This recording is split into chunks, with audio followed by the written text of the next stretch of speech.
ইউরোপীয় ইউনিয়ন কাউন্সিলের কাছে ইসরায়েলের সঙ্গে থাকা সম্পর্ক চুক্তি তাৎক্ষণিকভাবে স্থগিত করার আহ্বান জানাবেন স্পেনের পররাষ্ট্রমন্ত্রী হোসে ম্যানুয়েল আলভারেস। সোমবার স্পেনের সাংবাদিকদের এ তথ্য জানান তিনি।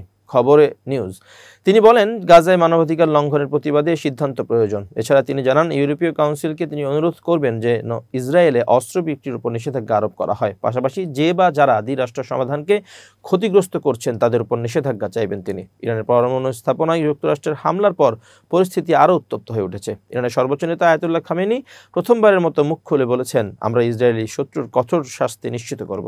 তিনি যুক্তরাষ্ট্রকে এই বিষয়ে সতর্ক করেছেন। অন্যদিকে প্রেসিডেন্ট ট্রাম্প ইরানে শাসন পরিবর্তন ঘটানোর ইঙ্গিত দিয়ে বলেন, যদি বর্তমান ইরানি সরকার দেশের উন্নয়ন করতে না পারে তাহলে শাসন পরিবর্তন কেন হবে না। গত 13 জুন থেকে ইসরায়েল ও ইরানের মধ্যে দফায় দফায় হামলা চলছে। এর মধ্যে যুক্তরাষ্ট্র ইরানের 3টি গুরুত্বপূর্ণ পরমাণু স্থাপনা ফোর্দো, নাতাঞ্জ ও ইস্পাহানে হামলা চালায়। হামলার বিষয়ে হোয়াইট হাউস জানিয়েছে, ইসরায়েলের সঙ্গে পূর্বেই সমন্বয় ছিল। ইসরায়েলি বিমান ও মিসাইল ইউনিটও ইরানে পৃথকভাবে হামলা চালিয়েছে।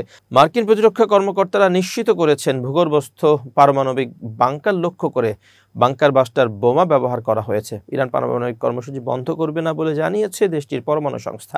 ফোর্দো থেকে গুরুত্বপূর্ণ ইউরেনিয়াম সরিয়ে নেওয়া হয়েছে বলে নিশ্চিত করেছে স্থানীয় গণমাধ্যম। জাতিসংঘের পরমাণু পর্যবেক্ষক সংস্থা জানায়, হামলার পর সেসব স্থাপনা থেকে আশেপাশে বিকিরণের মাত্রা বাড়েনি বলে এখন পর্যন্ত কোনো তথ্য পাওয়া যায়নি।